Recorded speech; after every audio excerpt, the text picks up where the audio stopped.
नमस्कार, मी प्रकाश. आपण बघत आहात लोकसभेचा रणसंग्राम. खऱ्या अर्थानं आपण जर बघितलं तर नाशिक लोकसभेचा बिगुल वाजलेला आहे आणि मोठ्या प्रमाणात पक्षांनी प्रचाराला रणधुमाळी या ठिकाणी सुरू आहे. प्रत्येक विविध पक्षांची. त्याच अनुषंगाने आपण नाशिकचा विचार केला तर प्रभू श्रीरामचंद्राच्या पदस्पर्शाने पावन झालेली नाशिक नगरी आहे. आणि त्यातच आपण जर बघितलं तर सातपूरचा विचार केला तर यंत्रभूमी म्हणून यंत्रभूमी आणि कर्मभूमी असं संबोधलं जातं या सातपूर नगरीला. औद्योगिक वसाहत असल्या कारणाने या सातपूरची ओळख निर्माण झालेली आहे. आणि त्याच अनुषंगाने आपण राजकीय नेत्यांची महाचर्चा या ठिकाणी आयोजित केलेली आहे. आपण या ठिकाणी नाशिक लोकसभेचा या ठिकाणी नाशिक लोकसभेमध्ये काय विकास कामं होणे गरजेचे आहेत, काय विकास कामं अजून विविध राजकीय पक्षांचे उमेदवार आणि राजकीय पक्ष कशा पद्धतीने मतदारांना विकास कामांच्या माध्यमातून मतदारांचा विकास करणार आहेत, याच अनुषंगाने हा कार्यक्रम या ठिकाणी आयोजित केलेला आहे. आपण जर बघितलं तर नाशिकमधील नेते मंडळी असतील किंवा मग विविध राजकीय पक्षाचे पदाधिकारी कार्यकर्ते या ठिकाणी आपण आमंत्रित केलेले आहेत. आपण ह्या साईडला बघितलं तर महाविकास आघाडीचे पदाधिकारी कार्यकर्ते आहेत. ह्या साईडला बघितलं तर महायुतीचे नेते आणि पदाधिकारी या ठिकाणी आहेत. आपण आता सर्वप्रथम जाणार आहोत महायुतीकडे आणि एकंदरीत त्यांच्या पक्षाचं विजन काय आणि त्यांचा उमेदवार या नाशिक लोकसभेच्या मतदारांना काय देऊ शकतो, काय सुविधा देऊ शकतो, या अनुषंगाने आपण विचारणार आहोत. साहेब, आपलं सहर्ष स्वागत आहे. काय सांगाल महायुतीच्या उमेदवारांचं तुमचं विजन काय आणि महायुती मतदारांसाठी काय करू इच्छिते या नाशिक लोकसभा मतदारसंघामध्ये? लोकसभा याचा अर्थ हे गटारी, ढापे, नाले, संडास, बाथरूम, रोजगारी वगैरे हा मुद्दा नाही आहे. लोकसभा हे देशाचे नुकसान असते. माझा देश अबाधित आहे, माझा देश आझाद असेल तर मला सर्व प्राप्त होईल. माझ्या देशाला सुरक्षा कोण प्रदान करून देईल, माझ्या देशाचं नाव कोण उज्ज्वल करेल, माझ्या देशाला प्रगतीपथावर इकॉनॉमिक क्षेत्र असेल अनेक क्षेत्रामध्ये प्रगतीपथावर कोण नेईल, कोण समोरच्या देशावर जर आपल्यावर हल्ला करायचा प्रयत्न करा त्याच्याशी जिद्दीनं लढेल, ही माझ्या दृष्टिकोनातून लोकसभा आहे. आणि त्यासाठी उमेदवारापेक्षा पंतप्रधान कोण आहे, तो कोणत्या दिशेला तुम्हाला नेईल, यासाठी आमची लढाई आहे. त्यामुळं ह्या लोकसभेचा उमेदवार कोण आहे, कोण असावा, त्यापेक्षा पंतप्रधान कोण असावा, आम्ही ह्या दृष्टिकोनातून गतिमान पद्धतीने वाटचाल करतोय. मी तर निश्चितपणे सांगतो की आतापर्यंत जेवढे उमेदवार उभे आहेत ना, 30-29 अतिशय तज्ज्ञ आहेत, अतिशय विद्वान, खूप चांगले आहेत, शैक्षणिक पातळीपासून सामाजिक, धार्मिक, राजकीय कारणामध्ये अग्रभागी आहेत. पण कोणी नगरसेवक, कोणी आमदार, खासदार कोण आहे, यासाठी तुम्हाला गतिमान पद्धतीनं कामकाज पाहिजे असेल तर एखादा डॉक्टर असेल, मी किती तज्ज्ञ असलो मी डॉक्टरचं काम करणार आहे. माझ्यासमोर मेकॅनिक आहे, मी लक्झरी गाडी वापरत असतो पण तो काम मेकॅनिक करेल. एखादा इंजिनियर असतो तो इंजिनियरच काम करेल. तसं लोकसभेसाठी त्या कामाचा तज्ज्ञ माणूस असेल, त्या तज्ज्ञ माणसाच्या हातात जर यदा कदाचित ही सत्ता मिळणारच आहे, जर दिली तर ते गतिमान काम होईल, प्रभावीपणे काम होईल, अशा पद्धतीनं आमचं विजन आहे. आता आपण सत्ताधारी भाजप यांच्या पदाधिकाऱ्यांकडे जाणार आहोत. आपलं पण स्वागत आहे. काय सांगाल, नाशिक लोकसभेचा महायुतीचा उमेदवार ठरताना थोडाफार खूप विलंब झाला, त्यामुळे कुठेतरी टीकास्त्र सोडलं गेलं, त्याचं काय कारण असू शकेल, काय सांगाल? खऱ्या अर्थानं देशभरामध्ये महायुतीमध्ये NDAमध्ये अनेक घटक पक्ष निवडणूक लढत आहे आणि महाराष्ट्रामध्ये RPI असेल, भारतीय जनता पक्ष, शिवसेना, मनसे, राष्ट्रवादी अनेक पक्ष मिळून युती झालेली आहे. आणि खऱ्या अर्थानं बघितलं तर नाशिक शहरामध्ये भारतीय जनता पक्षाची ताकद जास्त असल्यामुळे साहजिकच आहे इथे पक्षाने मागणी केली होती. पण 2 वेळेस खासदार असलेले हेमंत गोडसे हे स्टँडिंग असल्यामुळे एकनाथ शिंदेंनी या जागेचा हट्ट जास्त धरला आणि ती जागा आम्हाला त्यांना सोडावी लागली. पण ठीक आहे, जागेपर्यंत जो विलंब होता की जागेपर्यंत ज्या लढत होती ती तिथपर्यंत होती. पण जेव्हा उमेदवारी हेमंत गोडसेंना घोषित झाली तेव्हा आमचा उमेदवार हा देशाचा नरेंद्र मोदीच ठरला. त्यामुळे महायुतीमध्ये सर्व घटक पक्ष हे जोमाने हेमंत गोडसेंच्या प्रचाराला लागलेले आहे आणि नक्कीच हा प्रचार विजयाचा गुलाल घेऊनच थांबणार। या नाशिक लोकसभेमध्ये सातपूर अंबड MIDC परिसर आहे, विविध ठिकाणी विकास कामं करण्यासाठी स्कोप आहे, असं आपलं महायुतीचं ठोस म्हणजे विजन काय आहे? आपल्या पक्षाने 5 वर्षात काय कामं केलेली आहेत, अजून प्रामुख्याने काय कामं करणं गरजेचं आहे? नक्कीच आता हेमंत गोडसे खासदार असताना त्यांनी साखर कारखाना सुरू केलेला आहे, नंतर रेल्वेचे जे व्हील्स बनतात त्याचा कारखाना सुरू केलेला आहे। आता लवकरच नाशिकमध्ये 500 एकरमध्ये IT हब येणार आहे, त्यामुळं महायुती हे जोरातच काम करत आहे आणि येणाऱ्या काळामध्ये MIDC असल्यामुळे MIDC मध्ये नक्कीच मोठे प्रकल्प येतील, याची आम्हाला 100% खात्री आहे। आपण जर बघितलं तर नाशिक लोकसभेमध्ये बहुतांशी शेतकरी वर्ग आहे आणि त्यामध्ये कांदा पीक असेल, द्राक्ष असेल, याला निर्यात बंदी असेल, त्याला मिळणारा भाव असेल, या पद्धतीने बराचसा रोष या ठिकाणी व्यक्त झाला आपल्या भाजप सरकारवर। त्याबद्दल आपलं येणाऱ्या काळामध्ये आपल्या पक्षाचं उमेदवाराचं विजन नेमकी काय असणार शेतकऱ्यांसाठी? नक्कीच मी स्वतः शेतकऱ्याचा मुलगा आहे, शेतकरी कुटुंबात माझा जन्म झालेला आहे, त्यामुळे शेतीबद्दल मला बरीच माहिती आहे।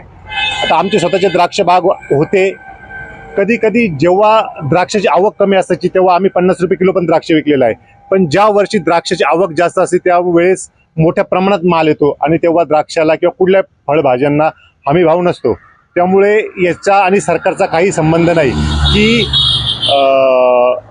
सरकार आलं तर शेतकऱ्यांच्या ह्या गोष्टीला किंमत भेटेल, हे सरकार आलं तर शेतकऱ्यांना न्याय मिळणार नाही। हा आपला देश कृषीप्रधान आहे, इथं 70% लोक शेती करतात, शेतीवर अवलंबून आपला देश आहे, त्यामुळे कुठले सरकार येवो हे शेतकऱ्याच्या हिताच्याच बाजूने असतं, शेतकऱ्याच्याच बाजूने असतं।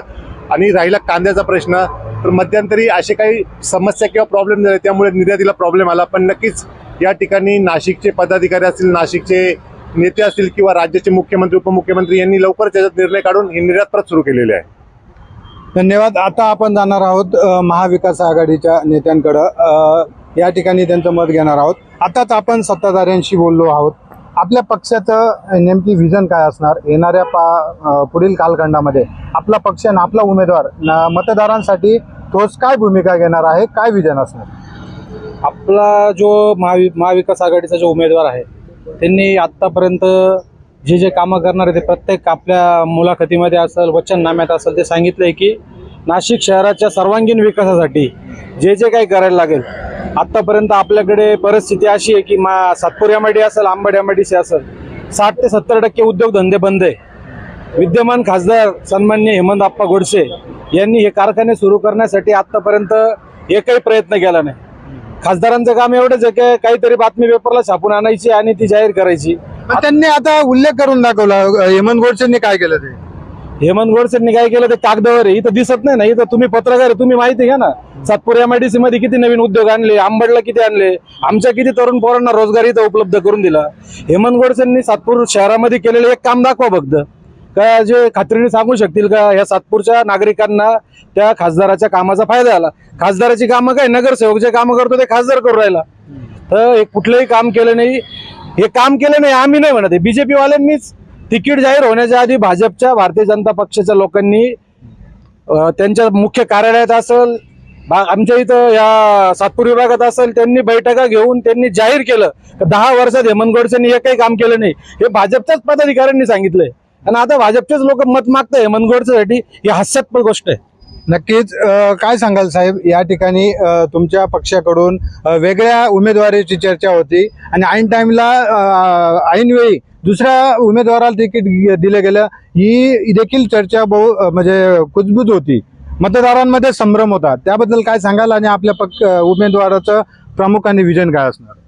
उमेदवारी देणं हे आमच्या वरिष्ठांचं काम आहे, त्यात आम्ही कुठली लुडबुड न करता आमचं म्हणणं एकच आहे की पक्षाचं विजन हे असं असलं पाहिजे की ते तरुण, शेतकरी, कामगार आणि महिला असेल, विद्यार्थी असेल, शाळा असेल, या सर्व स्तरातील लोकांना न्याय मिळाला पाहिजे। कारण नगरसेवकाचं गटर, वॉटर मीटर हे काम तर सर्वजण करतातच, परंतु खासदाराचं ज्या सन्माननीय महायुतीच्या पदाधिकाऱ्यांनी, लोंढे साहेबांनी ज्याप्रमाणे सांगितलं की देशाचा विकास होण्यासाठी हा कार्यकर्ता सक्षम असला पाहिजे, मग ज्याप्रमाणे सातपूर इंडस्ट्री आणि अंबड इंडस्ट्री आपल्या या मतदारसंघात एवढी मोठी इंडस्ट्री असताना याच्यामध्ये किती उद्योग आजपर्यंत आले, त्या उद्योग आल्यानंतर किती लोकांना रोजगार मिळाले, याचा कुठलाही आकडा आजपर्यंत आपण जाहीर करू शकत नाही. कारण रस्त्यावर कागदावर आले असतील पण रस्त्यावर काही दिसत नाही ना.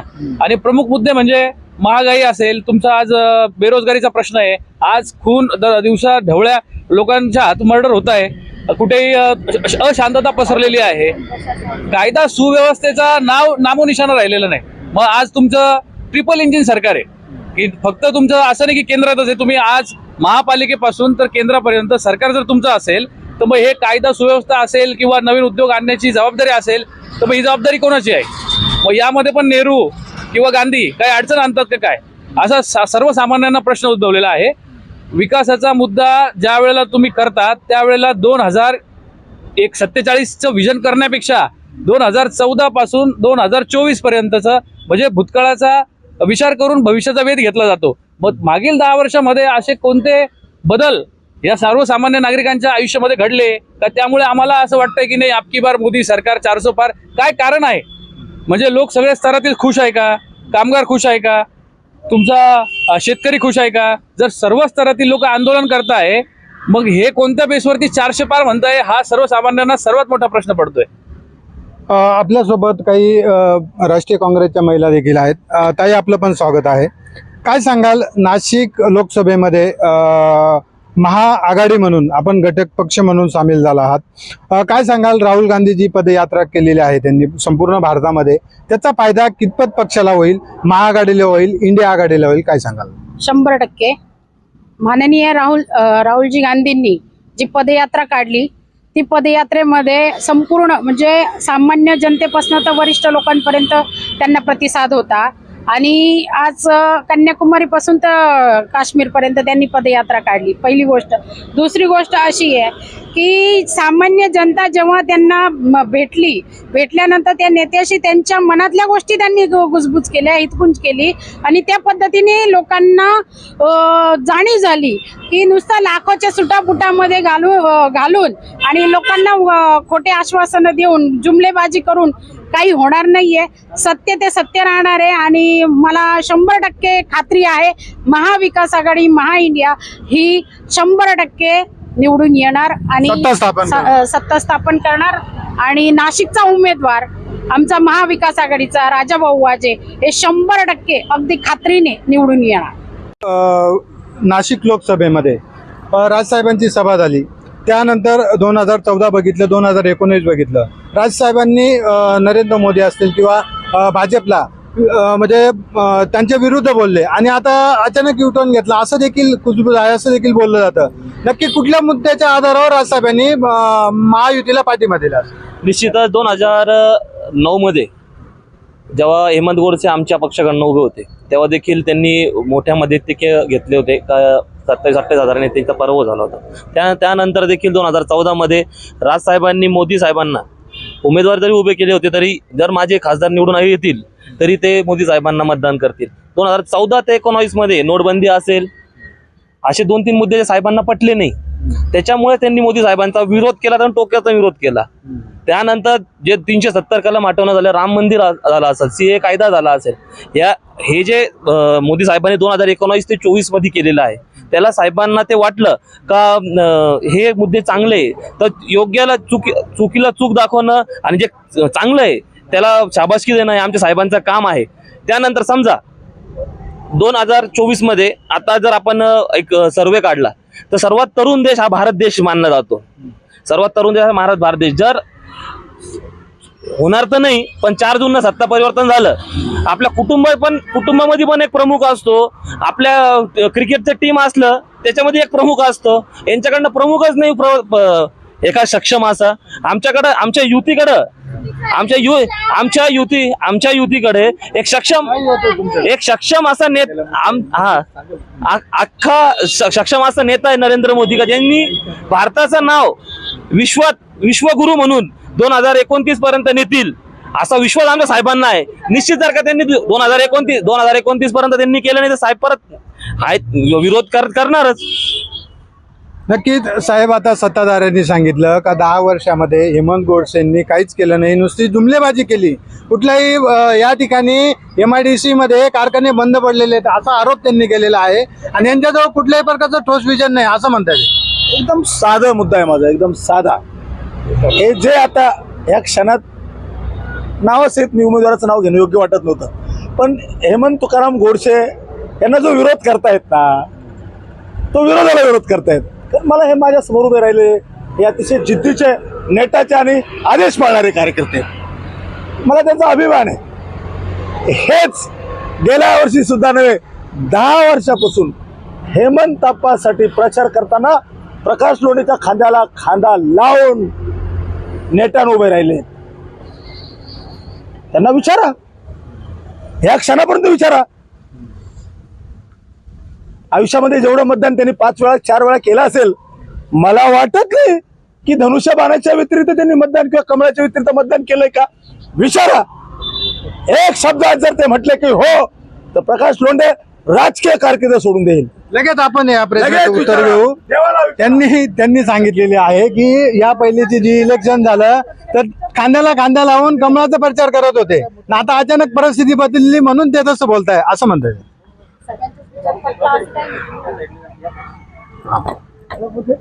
काय सांगाल? परिस्थिती काही बदलली नाही. आम्ही नक्कीच ह्या उमेदवारासाठी मतदान मागितलं हे 100%. पण त्या उमेदवाराने जर काही चुकीच्या गोष्टी केल्या असेल, पक्षप्रमुखांनी ज्यांनी त्यांना उमेदवारी दिली, ज्यांना मान सन्मान दिला, आमच्यासारखे सर्व शिवसैनिक त्यांच्यासाठी चहा पाण्याची तमा न बाळगता, जेवणाची हे न करता सर्व शिवसैनिक पळाले, त्यांना निवडून आणलं. त्यांनी एकही काम या विभागामध्ये आतापर्यंत केलेलं आहे का, एवढाच एक मुद्दा आहे. विकासाच्या दृष्टीने महायुतीने बोललं पाहिजे. भारतीय जनता पार्टीच्याच पदाधिकाऱ्यांनी, नगरसेवकांनी आंदोलन करावं लागलं का खासदारांनी कोणतंही काम केलं नाही, हे त्यांनीच सांगितलंय. आता आम्ही सांगत नाही, त्यांनी सांगितलेलं आता आम्ही तुम्हाला सांगतो. कामं केले नाही, विकासाच्या मुद्द्यावर निवडणूक झाली पाहिजे. राम मंदिर झालं, राम मंदिरासाठी आम्ही आग्रही होतो. कट्टर हिंदुत्ववादी हिंदू हृदय सम्राट सरसेनापती बाळासाहेब ठाकरे यांचं योगदान राम मंदिरासाठी जेवढं आहे तेवढं मोदी फिदी सगळे नंतर आलेले, त्याच्यापेक्षा जास्त योगदान कोणाचंच नाही. आणि विकासाच्या मुद्द्यावर मत मागत असताना तुम्ही आता जनतेला आणि सर्वसामान्य जे मतदार आहे त्यांना जे अपेक्षित आहे असं कार्य 10 वर्षात झालं नाही. गेल्या 70 वर्षात तुम्ही काँग्रेसकडे हिशोब मागता, काय कामं केले तुम्ही 10 वर्षात, काय केलं हे कामं तुम्ही सांगितले पाहिजे. तर सातपूरसाठी आम्ही हा मोठा प्रोजेक्ट आणला आणि 5000 लोकांना इथं रोजगार भेटला. एक काम खासदारांनी दाखवलं ना तर आम्ही खासदारांना सलाम करू. IT हब उभारण्याचं काम चालू आहे असं सांगतायत भाजपचे पदाधिकारी. IT हबची घोषणा आहे ना फक्त कागदावर आहे. IT हब अजून IT हबचा आय सुद्धा इथं आलेला नाही. सगळे लोक बेरोजगार आहे. या ठिकाणी जी जागा प्रस्तावित आहे ती जागा स्थानिक जे आमदार आहे त्यांनी विकून टाकली. हा माझा सरळ आरोप आहे. या जागांचं वाटप उद्योग मंत्र्यांनी इथं येऊन यांनी हे प्लॉटचं सगळं डिवायडेशन केलं, पैसे घेतलेले. IT पार्क वगैरे सगळ्या खोट्या फक्त कागदावरच्या घोषणा आहे. इथं IT पार्क हेमंत गोडसेंनी आणलेलं नाही आणि आणू पण शकत नाही. हेमंत गोडसेंनी IT पार्क आणलेलं नाही, आणूही शकत नाही असं म्हणणं आहे त्यांचं. तुम्ही जे सांगितलेले ती जुमलेबाजी आहे असं म्हणताय. आता जुमलेबाजी कशी तुम्हाला सांगतो मी. 2014 ते 2019 मध्ये केंद्रामध्ये औद्योगिक अवजड मंत्री कोण होता? अनंत गीते. ते कोणाबरोबर आहे आज? उद्धव ठाकरे बरोबर. महाराष्ट्रामध्ये औद्योगिक मंत्री कोण होता? सुभाष देसाई. ते कोणाबरोबर आहे आज? उद्धव ठाकरेंबरोबर. परत 2019 ते 2022 औद्योगिक मंत्री कोण होता? सुभाष देसाई. कोणाबरोबर आहे आज? उद्धव ठाकरेंबरोबर. त्यानंतर अरविंद सावंतांना दिलं. कोणाबरोबर ते आज? मग त्यांनी 7.5 वर्षात काय केलं? हे मी नाही सांगितलं मुद्दा. काय केलं त्यांनी? आणि राहिलं ते म्हणतात की हेमंत गोडसे सोडून गेले. तुम्ही रामायण बघितलेलं आहे का? राक्षसी कुटुंबामध्ये जन्म घेतलेला माणूस विभीषण हा धर्माच्या बाजूने गेला. म्हणजे कोणाकडे गेला? श्रीरामाकडे गेला का नाही? मग तो गद्दार झाला का? त्याला माहित होतं की अधर्म इथे, मला धर्माच्या बाजूने जायचंय. म्हणून हे जे 13 खासदार आणि हे जे 50 आमदार आलेले हे धर्माच्या बाजूने आलेले, हे हिंदुत्वाच्या बाजूने आलेले. हो. त्यांनी सांगितलं का धर्माच्या बाजूने आले ते. धर्माच्या नावावर मतदान मागताय, हे धर्माच्या नावावर मतदान मागताय. पण यांनी विचार करावा, यांच्या घरामध्ये लोक होते का सक्षम? यांनी दुसऱ्या पक्षातले सक्षम उमेदवार उचलून विकत घेऊन खोकेबाजी करून बीजेपीकडे उमेदवार नव्हते म्हणून RPI गट, शिंदे मिंदे गट, अजितदादा गट हे सगळे यांनी जमा करून त्यांचे स्वतःच सक्षम काय आहे? काहीच नाहीये. आज बीजेपी जरी म्हणते आमची महायुती पण त्यांच्याकडे काहीच नाही. यांनी दुसरीकडून लोक गोळा केले, असे सक्षम उमेदवार त्यांनी जवळ केलेत आणि मग त्यांचा पक्ष त्यांनी मजबूत करण्याचा प्रयत्न केलेला आहे. पण यावेळेस त्यांचे जे स्वप्न आहे 400 पार हे कधीच होणार नाही, 200च्या पार सुद्धा जाणार नाही. त्यांनी सांगितलं की तुमच्याच पक्षाचे मंत्री आनंद गीते असतील, सुभाष देसाई असतील, मग हे यांनी केलं काय? सातपूरसाठी तुम्ही म्हणता काही करत नाही, मग यांनी केलं काय असं म्हणतात? ज्या वेळेला 2014 ते 19चा पिरियड त्यांनी ज्याप्रमाणे सांगितला त्यावेळेला अवजड उद्योग मंत्री जरूर होते, परंतु केंद्रातला निधी देण्याचं काम हे केंद्र शासनाचं असतं. केंद्र शासन हे मोदींचं होतं. वरती कुटुंब जो प्रमुख ज्याप्रमाणे जे म्हणताय ते कुटुंब प्रमुख मोदी होते आणि अर्थमंत्र्यांकडनं जो निधी आला तिथून मग विकास कामं झाले. ठीक आहे, पुढचा पिरियड जे 19 ते 24 बोलले, 19 ते 22 पर्यंत हा कोरोना पिरियड होता. या काळामध्ये अनेक वेळेला लोकसभा ठप्प होती किंवा लोकांना कुठलंही काम करता येत नव्हतं. त्यामुळे तो पिरियड सोडून उरलेला काळ जर त्या अवजड उद्योग मंत्र्यांनी काम केलं नसेल, पण तो सातपूरसाठीच केला असेल असं काय? पूर्ण महाराष्ट्रात देशात काम करायचं असं त्यांना. पण सातपूरचा जो प्रतिनिधी आहे निवडून दिलेला, अरविंद सावंताला सातपूरच्या जनतेने निवडून दिलं नव्हतं किंवा सातपूर सुभाष देसाईला निवडून दिलं नव्हतं. सातपूरचा प्रतिनिधी किंवा सिडकोचा प्रतिनिधी किंवा नाशिक लोकसभेचा प्रतिनिधी म्हणून हेमंत गोडसे हे त्या ठिकाणी प्रतिनिधित्व करत होते. आमचा प्रश्न हा आहे की त्यांनी काय केलं? मग तुम्ही हे चोराच्या उलट्या बोंबा करून यांचा महायुतीचा किंवा भारतीय जनता पार्टीचा विषयच असा आहे की यांना विकास कामापेक्षा जुमलेबाजी करायची आहे. अबकी बार 400 पार, आम्ही चंद्रावरती घर बांधू, लोकांना जमिनी चंद्रावर देऊ, म्हणजे असे त्यांचे जे मुद्दे आहे ना, काल्पनिक मुद्दे आहे सगळे. म्हणजे लोकांना ते कल्पना करायला खूप छान वाटतं, परंतु त्याचं प्रॅक्टिकली रूपांतर होणार नाही आणि हे लवकरच जनता यांना मतदानाच्या रूपाने उत्तर देईल. आणि 400 पार ज्याप्रमाणे ताई आमच्या म्हटल्या, 400 पार नव्हे ते 200 पार सुद्धा जाणार नाही. नक्कीच आता आपण महाराष्ट्र नवनिर्माण सेनेकडे पुन्हा एकदा येणार आहोत. काय सांगाल साहेब, या ठिकाणी आपण जर बघितलं तर महायुतीला राजसाहेबांनी जो पाठिंबा दिलेला आहे तो पुढं कशा पद्धतीने राहील, म्हणजे त्याचं सत्तेत परिवर्तन होईल का? आता तुम्ही कुठली अपेक्षा न बाळगता त्या ठिकाणी पाठिंबा दिलेला आहे, पुढं आपल्या पक्षाचं विजन काय असणार? पुढं आमच्या पक्षाचं विजन हे राहील का बघू. वेट अँड वॉचची भूमिका साहेबांनी घेतलेली आहे. आता सध्या साहेबांना वाटतंय का नरेंद्र मोदी एक सक्षम नेतृत्व आहे, तर नरेंद्र मोदी साहेबांची सभा तुम्ही गुढीपाडव्याची नीट ऐका. मी नरेंद्र मोदी यांच्या नेतृत्वासाठी शिवसेना, भाजप, राष्ट्रवादी यांना राष्ट्रवादी अजित पवार गट यांना आम्ही समर्थन देत आहोत. फक्त नरेंद्र मोदीसाठी त्यांनी बिनशर्त दिला तो, पण यांच्यासारखं नाही का आम्हाला जर यांना अडीच वर्ष जर का मुख्यमंत्री दिले असते ना तर आज आम्ही त्याच बाजूला असतो आणि मशालीवाली इकडे असते. जर यांना 2.5 वर्ष दिले असते तर आज आम्ही त्या बाजूला असतो आणि हे इथं असते. आमच्या साहेबांकडे कधी कोणता लालसा पोटी कोणता साहेबांनी आमचा पाठिंबा दिलेला नाहीये किंवा ते पण जाहीर सभेत सांगितलंय. तसं यांच्या साहेबांनी सांगायला पाहिजे होतं की नाही, आमच्या अडीच वर्षाचे आमचं ठरलेलं आहे. तुमच्या अचानक साक्षात्कार झाला की रिझल्ट लागल्यानंतर तुमचे साहेब तिथं उभे होते, सगळे नरेंद्र मोदी यांच्या मंचावर उद्धव साहेब स्वतः होते. आदरणीय उद्धव साहेब माजी मुख्यमंत्री हे उभे होते. त्यांनी तेव्हा जर नरेंद्र मोदी सांगताय देवेंद्र फडणवीस यांच्या नेतृत्वात महाराष्ट्रात सत्ता राहील, तेव्हा उद्धव साहेबांनी का विरोध केला नाही? यांना अचानक यांचे सीट आले, निकाल लागला. तुम्ही नीट अभ्यास करा पत्रकार बंधूंनो. 2019 मध्ये पासून जो राजकीय चिखल झालेला आहे तो कुठे झाला? युतीमध्ये लढले. ज्या बाळासाहेबांनी एका मीडियाला बोलले होते का मी माझ्या शिवसेनेची काँग्रेस होऊ देणार नाही. आज त्या सत्तेसाठी मुख्यमंत्री पदासाठी त्यांच्या मुलाला एखादं पद भेटावं मंत्रिमंडळात, त्यासाठी तुम्ही राष्ट्रवादी काँग्रेस आणि काँग्रेस सारख्या तुमच्या विचाराच्या विरोधात जाऊन तुम्ही जर का युती करू शकता, तर आम्ही बाळासाहेबांचे विचार असलेले पक्ष जर एकत्र होऊ राहिलो तर तुम्हाला गैर काय?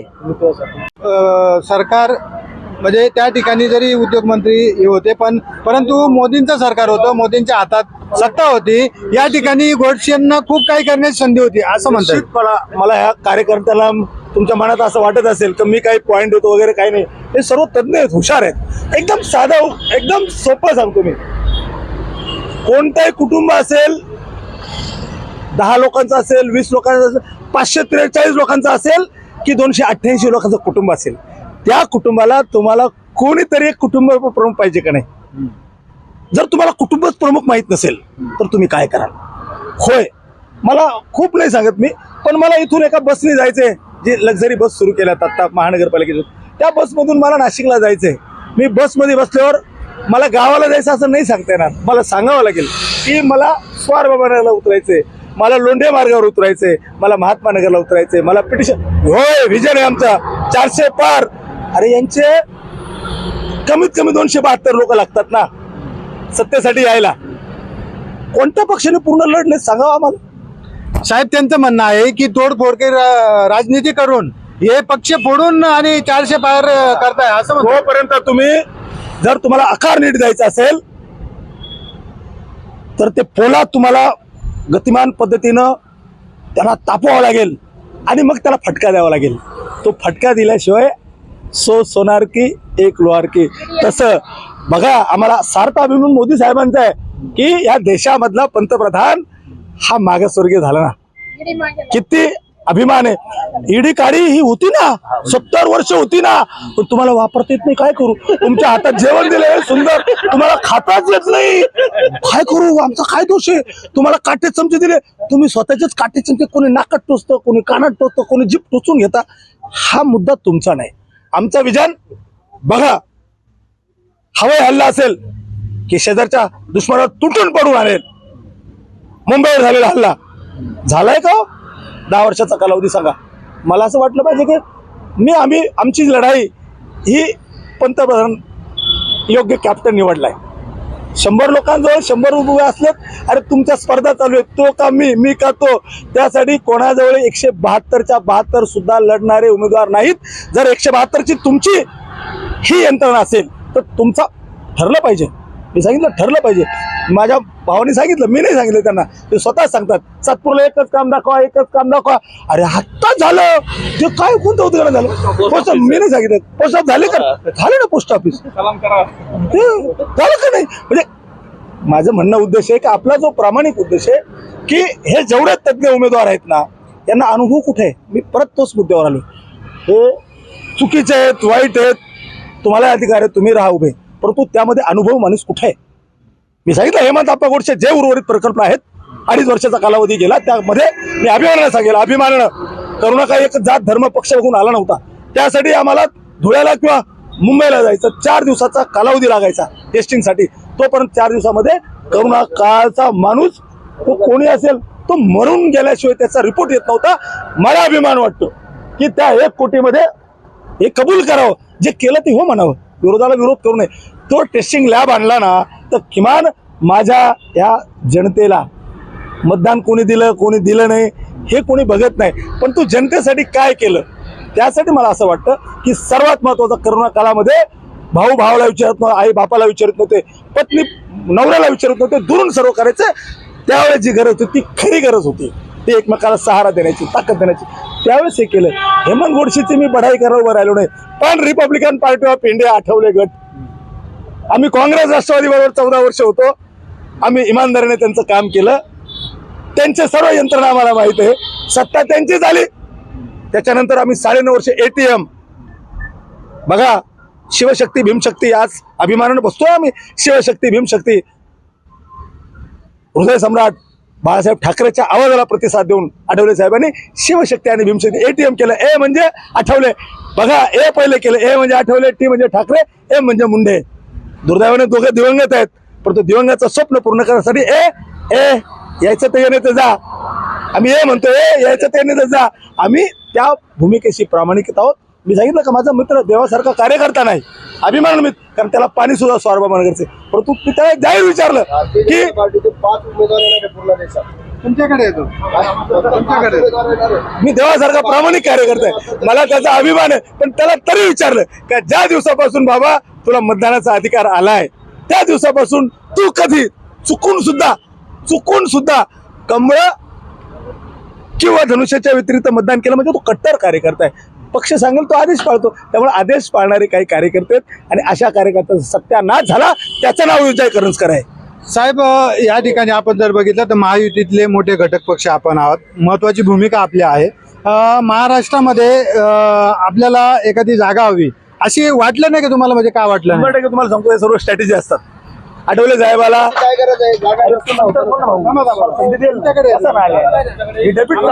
आपले सामने नाही. अध्यक्ष नामदार आठवले साहेब, परत एकदा सांगतो, आम्ही शिर्डीची जागा यासाठी मागितली होती की तिथं आठवले साहेबांना नव्हतं लढायचं. लक्षात घ्या, आठवले साहेबांना नव्हतं लढायचं, कारण आठवले साहेबांची 2026 पर्यंत खासदारकी आहे. हे माहिती आहे किती लोकांना? आम्ही बघतोय ना, आम्ही सरळ चालून किती वाढव येतात. आम्ही परत चुकीनं कोणाच्या वाटेवर जात नाही, कोणाची वाट अडवीत. म्हणून आमच्या वाटेवर कोणी आलं ना त्याची वाट लावल्याशिवाय आम्ही परत आमच्या वाटेवर येत नाही. हा आमचा इतिहास आहे. त्यामुळे आठवले साहेब 2026 पर्यंत खासदार आहेत. त्यामुळे आम्हाला खात्री आहे की ह्यावेळेस राज्यमंत्री होते, ह्या पंचवार्षिकला माननीय मोदी साहेबांच्या सरकारामध्ये आठवले साहेब कॅबिनेट मंत्री होतील. आमची लढाई त्याच्याशी बघा ना, इकडे बघा, आमचं सोडून द्या, इकडे बघा. राजसाहेब सारखा माणूस बिनशर्त पाठिंबा देतोय. काय कारण आहे की आम्हाला वाटतं की कोणीतरी या देशाचं नेतृत्व करावं, सक्षम करावं. खिचडीनं चालत नाही, ज्याची संध्याकाळी पत्नी ऐकत नाही, भाऊ कुठे राहतो ते माहित नाही, आणि तो म्हणतो मी उमेदवार आहे. अरे डिपॉझिट वाचलं तर शिका. नक्कीच आपण आता परत एकदा महाआघाडीकडे जाणार आहोत. त्यांनी सांगितलं की या ठिकाणी आम्ही कॅप्टन योग्य निवडलेला आहे आणि त्याच्याबरोबर खंबीरपणाने आम्ही उभे राहू. आणि तसेच बाळासाहेबांनी सांगितलं होतं की सत्ता गेली तरी चालेल, काँग्रेस सोबत जाणार नाही, हे सत्तेसाठी गेले असा आरोप केला.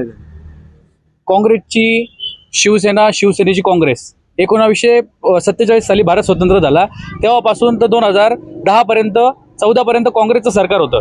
मग त्या काळामध्ये काय पाकिस्तान येऊन आपल्या घरात अतिक्रमण करत होते का? हिंदुत्ववादी आम्हाला श्रीरामाबद्दल आदर आहे, आमचा धर्म आहे. पण श्रीराम मंदिर बांधलं त्याच्यासाठी आम्ही कोणत्या गोष्टीचा विरोध केला? आम्ही पण तर धार्मिक लोक आहोत. परंतु जो राजकीय चिखल, ज्याप्रमाणे समोरून आम्हाला राजकीय चिखलबद्दल बोलले, राजकीय चिखलची सुरुवात केली कोणी? ज्या वेळेला अजितदादा चक्की पिसिंग, मग आता ही किसिंग चालू आहे, याचं काय चाललंय? याच्याबद्दल उत्तर द्यायला समोर काहीच नाही. आम्ही शाश्वत धर्म नाही, अपवाद धर्म नाही, आम्ही कधी कुठेही राष्ट्रवादी युती करणार नाही. मग राष्ट्रवादी आपल्यासोबत आली ती खिचडी नाहीये, ती काय? जर ज्या वेळेला आपण राजकीय विचारसरणीचा विचार करतो त्यावेळेला ह्या सर्व गोष्टी विचारात घेतल्या पाहिजे. आणि बाळासाहेबांनी काँग्रेसची शिवसेनेचा काँग्रेस ज्या दिवशी होईल त्या दिवशी दुकान बंद करायला, असं पण त्याचा संदर्भ वेगळा होता. ती घटना काय होती? आणि तुम्ही 2023-22 पासून जो काही इतिहास तुम्ही बघत आहात राज्याच्या राजकारणामध्ये, आम्हाला काय अचानक उठलो आम्ही झोपेतून आणि चाललो आम्ही काँग्रेसकडे, असं झालं नाही.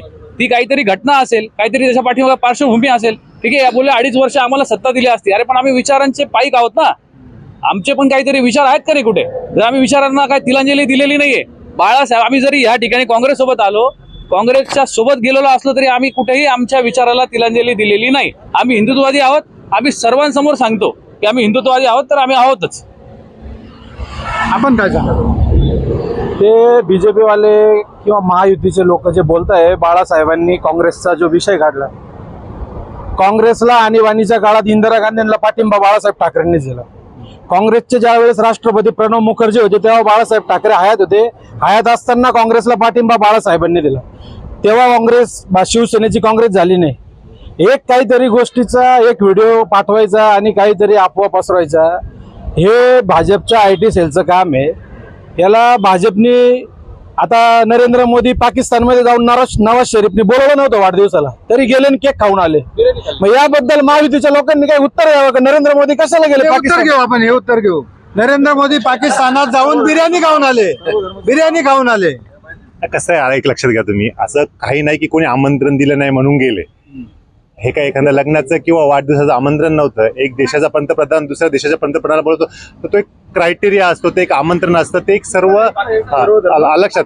त्यामुळे हे बघा, नुसता पाकिस्तानच नाही तर पूर्ण जग आज मोदींकडे विश्वगुरु म्हणून बघतंय. बरोबर आहे, पूर्ण जग मोदींकडे विश्वगुरु म्हणून बघतोय. सगळं काही चांगलं आहे, आपण केलेलं काही चांगलं नाही. आणि राहिली दुसरी गोष्ट, तर आम्ही बोलतो ना, नाही, असं नाही, असं नाही. हे सगळं डेबिट बंद आहे. डेबिट. सगळं बंद आहे. तुमच्याकडे येणार ना. तुमच्याकडे येतो, तुमच्याकडे. आणि विचारांचं यांनी सांगू नये आम्हाला. आलं इकडे इकडे बघू आता काय आमचे किती खासदार येतात ते काय. थांबा, इकडे. बोला बोला तुम्ही. आणि यांनी विचारांचे धडे आम्हाला शिकू नये. उद्धव ठाकरे 2019ला सत्तेतून बाहेर का पडले की त्यांना एक सर्वसामान्य नागरिक, एक सर्वसामान्य शिवसैनिक मुख्यमंत्री करायचा होता. त्यांनी केला ना. स्वतः उद्धव ठाकरे मुख्यमंत्री झाले, हा त्यांनी सर्वसामान्य शिवसैनिक मुख्यमंत्री केला. त्यांनी सर्वसामान्य शिवसैनिक कॅबिनेट मंत्री केला. आदित्य ठाकरे केला ना त्यांनी. आम्हाला त्याचा गर्व आहे ना. त्यांनी सर्वसामान्य शिवसैनिकांना न्याय दिला. मला एक सांगा ना तुम्ही, बाळासाहेबांच्या मंत्र्याला कसं काय झालं काही कळलं नाही. बाळासाहेबांच्या तालमीतले शिवसैनिक कोण आहे आज? त्यांना काय न्याय भेटला आज? कुठे हे रे? उत्तर घेऊ आपण. त्यांनी सांगितलं की सर्व धर्म समभाव बाळगणारा असा आमचा पंतप्रधान आहे, म्हणून ते त्या ठिकाणी जाऊन आणि सर्व धर्म समभावाचा संदेश देत आहे असं म्हणतात. मोदी येणार आहे आता 5 जागा घेऊन. होय, सर्व धर्म समभावाचा संदेश आहे ना. देशाचा पंतप्रधान आहे. भारत हा 150 कोटी जनतेचा देश आहे आणि भारताचा 1 नंबरचा दुश्मन कोण असेल ना, तर भारताचा 1 नंबरचा दुश्मन हा पाकिस्तान आहे. कुठलाही सरकारी प्रोटोकॉल नसताना अचानकपणे विमान पाकिस्तानात नेऊन तिथं वाढदिवस साजरा का केला, याचं एक उत्तर द्या. बाकीचं भाजपने दुसरं त्याच्यावर गोलमोठल उत्तर दिले. प्रोटोकॉल असतो, पंतप्रधान कुठं जाईल, कोणत्या देशात जाईल, याचा एक कार्यक्रम ठरलेला असतो. असं पंतप्रधान जात नाही. मग पाकिस्तानचे तुमचे एवढे चांगले संबंध असतात, तुम्ही दरवेळेस काँग्रेसला का शिव्या देतात? भाजप पण त्याच लाईनवर जाऊन पाकिस्तान बरोबर एक संशय निर्माण होतो का पुलवामा हल्ला पण यांनीच घडवला का काय, या निमित्ताने हा संशय निर्माण होतो. त्यांनी सांगितल्याप्रमाणे साहेब का मी सोप्या भाषेमध्ये सांगतो, खायचे दात वेगळे आणि दाखवायचे दात वेगळे, एकंदरीत अशा पद्धतीने उत्तर घ्या ना पाकिस्तान बद्दल. आपल्या सर्वांच्या देशाचे पंतप्रधान पाकिस्तानला गेले, नवाज शरीफांना भेटले, आनंदाची गोष्ट भेटले. पण आमच्या पूर्ण भारतात एकाही रॅलीमध्ये पाकिस्तानचा झेंडा हा कोणी मिरवलेला नाही. उमेदवार पण दिला नाही त्यांनी कोणी. बहुजन समाज पक्षाचे देखील या ठिकाणी पदाधिकारी आपल्या सोबत आहेत. काय सांगाल आपल्या पक्षाच्या उमेदवाराचं या नाशिक लोकसभेमध्ये विजन काय असणार आहे?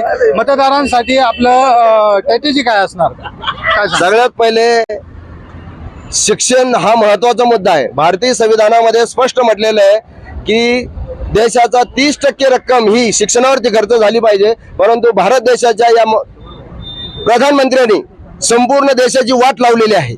प्रधानमंत्र्यांनी शिक्षणाचं बाजारीकरण केलेलं आहे. आजच्या काळात जर बघितली तर ती फी एवढी मोठ्या प्रमाणात झालेली, तुमचा माझा मुलगा इंग्लिश मीडियम मध्ये शिकू शकत नाही अशी परिस्थिती निर्माण झालेली.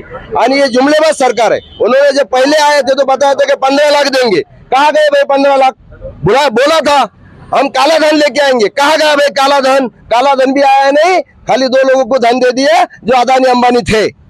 इनकी जो पहचान है, इनकी पहचान ही है चोरी करना और चोरों को साथ में लेना. आज क्या है? याचं उत्तर घेऊ. मोठा आरोप केलेला आहे. 15 लाख आले नाही आणि जुमलेबाजी आहे. बघा महत्वाचं सांगू का, कोणत्या पक्षाचा आहे, आपल्या नेत्याबद्दल आपण बोलावं. मी तर ठरलं, आता ठरलं जर इच्छा असेल, जर निधी आला ते इथं गाववाला आणि बाहेरचा, आम्हाला वाटतं आमच्या स्वतःच्या गावाला पुतळा बांधावा, आमचा जिवंतपणे पुतळा बांधावा. हे पुतळ्यावर करण्यापेक्षा राष्ट्रीय स्तरावर निश्चित बाबासाहेब म्हटले शिक्षण वाघिणीचं दूध आहे, डरकाळी फोडल्याचे होणार नाही. त्यासाठी तुमचं काय कर्तव्य आहे? त्यासाठी तुम्ही काय शैक्षणिक संस्था उभ्या केल्यात का? शाळा निर्माण केली का? तुम्हाला जिथं मी महाराष्ट्र सांगतो, महाराष्ट्रात टॉप आलेला इंजिनियर आहे. मी सरकारी नोकरी सोडून बाहेर पडलोय. झाडवाल्याची नोकरी कोणी सोडत नाही. मी निवडून आल्यानंतर आपण बघा की पहिलं प्राधान्य शिक्षण आणि आरोग्याला दिले. माझ्या ह्या वार्डामध्ये अभिमानाने सांगेल, फक्त मराठी माध्यम नाही, फक्त हिंदी माध्यम नाही, फक्त इंग्लिश माध्यम नाही, तर मराठी, हिंदी आणि उर्दू ह्या महाराष्ट्रामध्ये एकमेव अशा शाळा चालतात. त्यासाठी कृती करावी लागते. कागदावर भाकरीचं तेल तुपलून चालणार नाही, त्यासाठी भाषण जातं. माझाच माईक आणि माझंच ऐक हे करण्यापेक्षा काही उमेदवारांनी फक्त स्वतःचं डिपॉझिट वाचलं, स्वतःचं डिपॉझिट वाचलं. मी कोणाची टीका करणार, कारण उमेदवार जिंकून येणार आहे. डिपॉझिट तुम्ही चिंता करू नका, उमेदवार जिंकून येणार. आमचा अरुण मधुकर काळे यांचा जर डिपॉझिट निवडून आला, मला वाटतं शेवटून मला लय आनंद वाटेल की त्यांचा पराभव आम्ही 3 वेळा केलाय. तेवढं मला कोणाचं, मी व्यक्तिगत कोणाबद्दल बोलणार नाही. माझी व्यक्तिगत मुद्दा नाही. मला माझा उमेदवार कसा सक्षम आहे, तो अनुभव आहे, ताकदीचा आहे. ह्यापूर्वी ह्याच माझ्या मित्रांनी सांगितलं, माझा लाडका आहे देवा जाधव, हे माझ्या खांद्याला खांदा लावून त्यांच्याबरोबर लढले. ह्याच माझ्या माणसेबद्दल मला अभिमान आहे की त्यांनी त्याला उमेदवारी दिली. याचा बघा तुम्ही, ह्याच मनसेने त्यांना उमेदवारी दिली, याचा अर्थ त्याची सक्षमता बघून दिली. ह्याच देवा आणि शिवसेनेने त्याला उमेदवारी दिली, याचा अर्थ तो सक्षम आहे. एकदा नाही 2दा दिली, हाच अर्थ आहे. तिसऱ्यांदा आपण त्यांच्या बरोबर, याचा अर्थ असा आहे की आम्ही बरोबर आहे. बावळ ठेव, खरंच बावळ, कशाला बोलू याचा अर्थ असा आहे की त्याच्यात काहीतरी बघूनच माननीय, मी सांगितलं, मी नेत्यांचा सन्मान कर, मी अभिमानाने सांगेल की माननीय राजसाहेबांनी त्यांना उमेदवारी दिली, काहीतरी बघितलं असेल. माननीय उद्धव बाळासाहेब ठाकरेंनी त्यांना उमेदवारी दिली, काहीतरी त्यांना बघितलं असेल. आताही सन्माननीय शिंदे साहेबांनी त्यांना उमेदवारी दिली, काहीतरी त्यांच्यात बघितलं असेल. म्हणून इतिहास होता इथं की डबल उमेदवारी होत नाही, डबल होऊन जातला. तुम्ही डबल झालं तर काय झालं, तिसऱ्यांदा हॅट्रिक होईल अशी मला खात्री वाटते. आपण काय सांगाल? महत्वाची गोष्ट आता भाऊ, नाही, एक मिनिट. माझ्या म्हणण्याप्रमाणे माझी जिद्दीची कार्यकर्ते, त्यांचं म्हणणं उशीर का, मला सांगा, आम्ही इथं फेऱ्या का मारवल्या, मला अभिमान आहे. किती सुंदर माझी लेखबाळ तयार झालेली आहे, अभिमान आहे तिचा मला. इथं बघा, आम्ही कधी कबड्डीच्या स्पर्धा भरवतो, कधी कुस्तीच्या स्पर्धा, काल कुस्तीच्या स्पर्धा कालच झाल्या. किती लोक सामील होते तेव्हा आपण होतो ना, सर्व आम्ही सर्व होतो, शिवसेना, भाजप, काँग्रेस, राष्ट्रवादी, मनसे, सर्व आम्ही उपस्थित होतो. मला सांगा, तिथं पहिली हिंद केसरीची कुस्ती लागली का चिल्लर पिल्लर कुस्ती लागली? हो, पहिल्या चिल्लर चिवड्यावरच्या कुस्त्या लागल्या, नारावरची कुस्ती लागली, रेवड्यावरची कुस्ती लागली, आणि गदावरची कुस्ती, गदाचा पैलवान आणि 2 लाखाचा उमेदवार. माझी लेखबाळ आहे, अभिमान आहे मला तिचा. बोलायला प्रकाश तोंडे समोर नाही, आपल्या समोर डेबिट करताय, अभिमान आहे मला तिचा. पक्ष जाऊ द्या, राईट मॅन रॉंग पार्टी असू शकते काही वेळा, मी त्याचा विरोध आहे, पण बोलायला सुरुवात केली. म्हणून मला सांगतो की हिंद केसरीचा उमेदवार कधी रिंगणात उतरला हो, मग तसा हा हिंद केसरीचा उमेदवार आहे, तो विजयी उमेदवार आहे, तो शेवटीच येईल ना. आणि ससा अर्थ ससा कोणी सांगितलं तुम्हाला, ससा जिंकतं कधी. आता जे संविधान आम्ही म्हणतोय, त्या नवीन संसद भवनाला संविधान नाव कोणी दिलं हे सांगा मला. 370 कलम तुम्ही म्हणता, घटना वाचली, काय वाचली तुम्ही?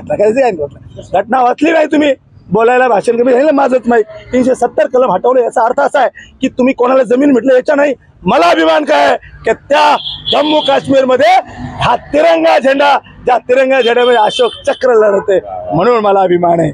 मोदीचा अभिमान म्हणून आहे. नक्कीच, म्हणून मोदीजींचा अभिमान आहे. आणि त्यांनी तुमच्यावर आरोप केलेले, काँग्रेस बाबासाहेबांना हरवलं, त्या काँग्रेसनीच हरवलं.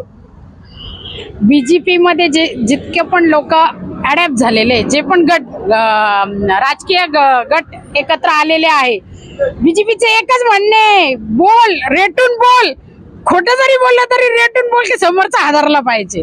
पण आम्ही पण आहे ना, काही त्यांच्याच हाताखाली शिकलेलो आहोत, त्यांच्याच हाताखाली वावरलेलो आहोत. त्याच्यामुळे मला या गोष्टीचा अभिमान आहे की मी जिथं आहे काँग्रेसच्या बरोबर. काँग्रेस हा असा पक्ष आहे की त्या पक्षाने गरिबांना जवळ घेतलं, सर्व समाजाला जवळ घेतलं, सर्व धर्म समभाव घेतलं. आणि त्यामुळे ना मला त्या राहुल गांधीजींचा आणि गांधी घराण्याचं, तर राष्ट्रीय काँग्रेस पक्षाचा मला खूप मनापासून अभिमान आहे. आणि मी त्या पक्षामध्ये अगदी जोमाने काम करत आहे. आपण येत्या ह्या 20 तारखेनंतर नाशिकचा कोण उमेदवार होणार याची आपण आतुरतेने वाट बघू. आणि 100% मी पेढाचा बॉक्स घेऊन प्रत्येकाच्या घरी जाणार, ही मी ग्वाही देते तुम्हाला. नक्कीच पेढ्याचा बॉक्स घेऊन घरी जाऊ. येतो तुमच्याकडे, येतो आता महाराष्ट्र नवनिर्माण संघाकडे पुन्हा एकदा. काय सांगाल राजसाहेबांची भूमिका आणि सध्याची बघता, राष्ट्रीय परिस्थिती बघता, साहेबांना या गोष्टी पटतील? ह्या ज्या पक्षातले लोक इकडं तिकडं जात आहे, किंवा मग पक्षांचं महाआघाडीचं म्हणताय का चिखल झालेला आहे, या गोष्टी राजसाहेब साध्य करू शकतील. मी देशाच्या राजकारणावर बोलणार नाही. जेव्हा ते जेव्हा आपल्या मनसेचे कल्याण डोंबिवलीमध्ये 7 नगरसेवक निवडून आले होते आणि उद्धव ठाकरे साहेबांना काहीतरी 5 नगरसेवक लागत होते सत्ता स्थापन करण्यासाठी, तर तेव्हा त्यांनी अमित साहेब आजारी असताना, अमित साहेब एक भयंकर म्हणजे कॅन्सर सारख्या रोगामध्ये ते थोडे त्रासलेले होते, ते असताना देखील जेव्हा त्यांनी 5-5 कोटी रुपये देऊन जेव्हा 5 नगरसेवक फोडले, फोडाफोडीचं राजकारण कुठून सुरू झालं हे पटलं का? तेव्हा आम्ही फिरत बसलो नाही ना का गद्दार गद्दार गद्दार म्हणून. अरे तुमच्याकडं सत्ता होती 2.5 वर्ष, 5 वर्ष ते आणि 7.5 वर्ष सत्ता होती. तुम्ही 7.5 वर्षामध्ये केलं काय? त्या विकास कामावर बोला, विकास कामावर तुम्ही मतदान मागा. तुम्हाला मुख्यमंत्री पद दिलं नाही म्हणून तुम्ही फक्त गद्दार 50 खोके याच्यावर तुम्ही मतदान मागताय. एखादं आमच्या राज साहेबांनी जसं नाशिकला केलेलं काम एलईडी वॉलवर भर सभेत दाखवलं, तर तुमच्या साहेबांमध्ये आहे का ताकद का आम्ही 7.5 वर्षामध्ये आम्ही हे काम केलेले, आम्ही कोरोनामध्ये हे काम केलं, हे एकदम जे काम तुम्ही केले 7.5 वर्षामध्ये, 5 वर्ष बीजेपी सोबत आणि 2.5 वर्ष स्वतः मुख्यमंत्री असताना तुम्ही ते दाखवू शकता का? आमच्या साहेबांनी 5 वर्ष 2012 ते 2017 मध्ये मायाताई आमच्या पक्षात होते. मायाताई ऐका, मायाताई तुम्ही आमच्या पक्षात होते जेव्हा नक्कीच याचं उत्तर घेऊ आपण. ऐकून तर घ्या. तर तेव्हा साहेबांनी जे 2012 ते 2017 अडीच वर्ष आयुक्त नसताना देखील 2.5 वर्षामध्ये साहेबांनी जे काम केलं, CSR फंडातून रतन टाटा सारखे उद्योजक आम्ही महाराष्ट्रात आणले, तसं उद्धव साहेबांनी एकदा तरी कोणतं CSR फंडातून काम केलंय का? एलईडी वॉलवर दाखवावं. नुसतं गद्दार खंडणी घेताना पकडले गेले गृहमंत्री यांचे. काय करणार यांचं फेसबुक लाईव्ह करू लोक वैतागले होते. शेवटी टीव्ही बंद करून टाकायची वेळ यायची आमच्यावरती. आम्ही स्वतः रस्त्यावर उतरून जनतेची सेवा केलेली आहे, किराणा वाटप केलेलं आहे, त्यांना मदत केलेली आहे. हे किच्यातलं कोणतं काम त्यांनी केलं विचारा त्यांना. नक्कीच त्यांनी सांगितलं की महाराष्ट्र नवनिर्माण सेनेचे उमेदवार फोडले, नगरसेवक फोडले आणि यांनी पक्ष मोठा केला असं म्हणता येते. त्यांच्या महानगरपालिकेत मोठं काम केलेलं आहे राजसाहेबांच्या नेतृत्वामध्ये. मनसेचं कसं आहे, आमचे नेते सन्मान्य लोंढे साहेबांना 4 वेळा सांगावं लागलं, मी काहीच नाही सांगितलं. हे राज्यापासून देशापर्यंत सगळ्यांची स्थिती मनसेची अशीच आहे. त्यांना कोणीच कानात सांगत नाही पण ते बोलताय, अशी स्थिती आहे. हे लाईव्ह आपल्या समोर दिसत आहे. त्यामुळे प्रबळ त्यांची भूमिका एकदम प्रबळ आहे. आम्हाला त्यांचा सार्थ अभिमान येते. ज्याप्रमाणे त्यांनी 7.5 वर्षात कार्य केलं असेल आणि ते दर 5 वर्षाला वेगळी भूमिका घेतात ना, त्यामुळे त्याच्याबद्दल तर जास्त आम्हाला त्यांचा सार्थ अभिमान आहे. नक्कीच आता आपण एक मिनिट यांच्याकडे जाऊया आपण. काय सांगाल? हो येणार मी येतो तुमच्या. एवढंच शेवटचं सांगतो तुम्हाला की यांनी आता एवढ्या डेबिट मध्ये येऊन जाऊन मोदींचं नाव घेतलं. यांच्याकडे पंतप्रधानाचा चेहरा कोणी नाव क्लिअर करावा, यांचा कॅप्टनच पळून गेला. नाव क्लिअर करावं विचारा. नितीश कुमार काय सांगाल? तुमच्या पक्षाकडे तेवढी कुवत आहे का जो नाशिक लोकसभा क्षेत्र त्याची व्यापकता बघता, एवढे प्रश्न बघता, तुमचा उमेदवार त्याला साथ ठरेल का? काय वाटतं? आमचा उमेदवार नाशिक जिल्ह्यातील जेवढे उमेदवार आहेत आम्ही त्यांचा पहिला सन्मान करतो आणि त्याच्यानंतर त्यांना शुभेच्छा पण देतो. पण आमचा उमेदवार या सर्वांपेक्षा अधिक मताने निवडून येणार एवढंच या ठिकाणी सांगेल. नक्कीच समाजवादी पक्षाचा उमेदवार जास्त मतांनी निवडून येणार असा विश्वास आहे त्यांना. यांना एकदा युपी मध्ये सत्ता भेटली, फक्त यांचे स्वतःचे नेत्याचे पुतळे बांधले, यांनी दुसरं काय काम केलेले? देशभर यांनी पुतळे बांधत फिरतील. यांचं विधायक काम काय? युपी मध्ये काम काय? यांना एकदा सत्ता दिलेली आहे मायावतींना, यांनी पुतळेच बांधत फिरले. 2024 मध्ये बीजेपी सोबत लढले, 7 खासदार निवडून आले. सोबत निवडून आले आणि आता विरोध करताय. 4 दिवसापूर्वी आपल्याला आपल्याला कार्यक्रम संपवायचा आहे. थोड्याच वेळामध्ये मर्यादा आहे कार्यक्रमाची. पुन्हा एकदा महाआघाडीकडे येणार आहोत. शेवटी काय सांगाल? या ठिकाणी नाशिक लोकसभा क्षेत्र बघितलं त्याची व्यापकता मोठी आहे. शेतकऱ्यांचे प्रश्न आहे, कष्टकऱ्यांचे प्रश्न आहे. तुमचा उमेदवार येणाऱ्या 5 वर्षामध्ये कशा पद्धतीने जनतेला न्याय मिळवून देण्याचा प्रयत्न करेल आणि ठोस विजन काय तुमच्याकडे? शेवटी काय सांगाल? आमच्या उमेदवाराने अशोकनगरला जाहीर सभा झाली, त्या प्रसंगी त्यांनी स्टेजवरती सांगितलेलं आहे, जर मी 20 तारखेला या गंगेच्या साक्षीने निवडून आलो, त्या गंगा किनारी बसून म्हणजे जवळपास नाशिक शहरामध्ये राहून नाशिकचा कायापालट केल्याशिवाय राहणार नाही. नाशिकचे जे काही मुद्दे असतील सजेशन बॉक्स ठेवून प्रत्येकाच्या तरुण मतदार, शेतकरी, जे काही कोणी मतदार असतील ते सर्व सजेशन बॉक्समध्ये स्वतःच्या सजेशन टाकून जे काही काम अडलेले आहे ते सर्व नाशिकमध्ये पूर्ण करण्याचा खासदार प्रयत्न करतील. निर्धार आपला. ताई, त्यांनी सांगितलं की काँग्रेसकडे पंतप्रधान पदाचा दावेदार नाही, त्यांनी नाव का घोषित करत नाही. तसंच आपला नाशिक लोकसभेमध्ये जो महाआघाडीचा उमेदवार आहे त्याच्या म्हणजे ठोस त्याचं विजन काय असणार, तुमच्या पक्षाची भूमिका काय असणार, थोडक्यात काय सांगा. सर्वात महत्वाची गोष्ट, हे विरुद्ध पक्षवाले चुकीचं बोलत आहेत. कारण की जे आमच्या राष्ट्रीय काँग्रेस पक्षाचा चेहरा हा पंतप्रधानाचा चेहरा हा राहुल गांधी आहे आणि महाविकास आघाडीचा जो ऑल इंडियाचा जो इंडिया आघाडीचा जो चेहरा आहे तो पण लवकरच सांगण्यात येईल. आणि सर्वात महत्वाची गोष्ट, आमच्या पक्षाची जी ध्येय धोरणे आहे की औद्योगिक वसाहत, आरोग्य विभाग, या जेवढ्या समस्या आहेत, आरोग्य असतील, औद्योगिक असतील किंवा गरिबी असेल किंवा महागाई असेल, या सर्वसामान्यांच्या प्रश्नावर काम. काय सांगाल, शेवटचा प्रश्न, आपल्याला कार्यक्रम संपवायचा आहे, काय सांगाल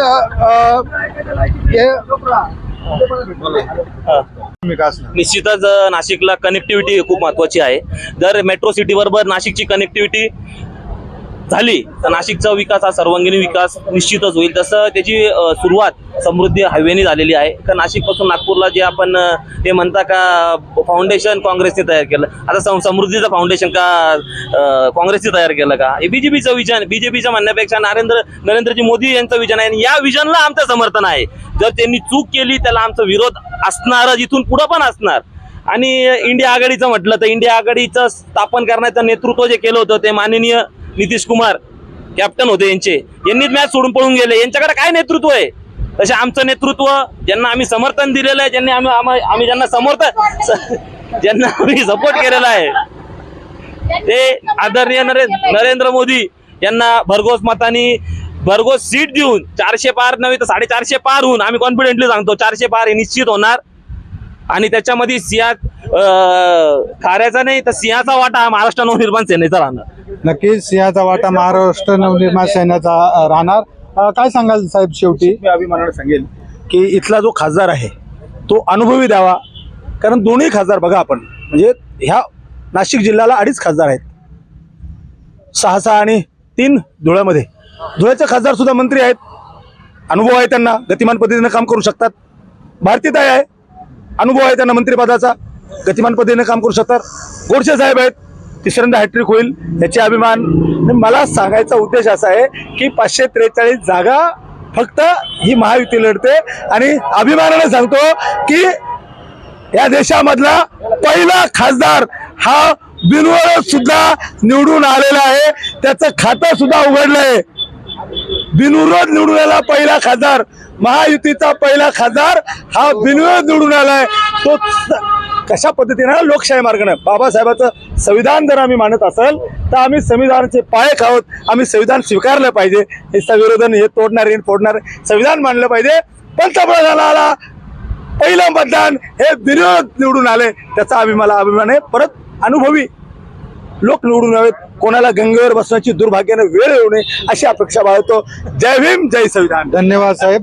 काय सांगाल, संविधान बदलाची भाषा होते तसा आरोप केला जातो आपल्या पक्षावर, किंवा मग नेत्यांना जेलमध्ये टाकण्याचा प्रयत्न केला जातो भाजपाकडनं, असे देखील आरोप केले जातात. यामध्ये सर्वांमध्ये भारतीय जनता पार्टी कशा पद्धतीने सामोरं जाईल आणि कशा पद्धतीने येणाऱ्या काळामध्ये काम करेल?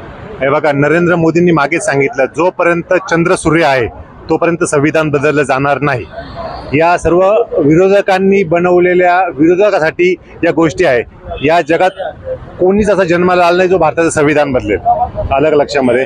त्यामुळे एक खोटी बाब आहे. आणि राहिली दुसरी गोष्ट, आज एवढे शिवसैनिक हे मेहनतीने उद्धव ठाकरेंसाठी प्रचार करतायत, त्यांच्या उमेदवारासाठी प्रचार करतायत. कदाचित त्यांचे उमेदवार निवडून देणार नाही, पण आले तर ते शेवटपर्यंत उद्धव ठाकरेंसोबत राहावं हीच आमची इच्छा आहे.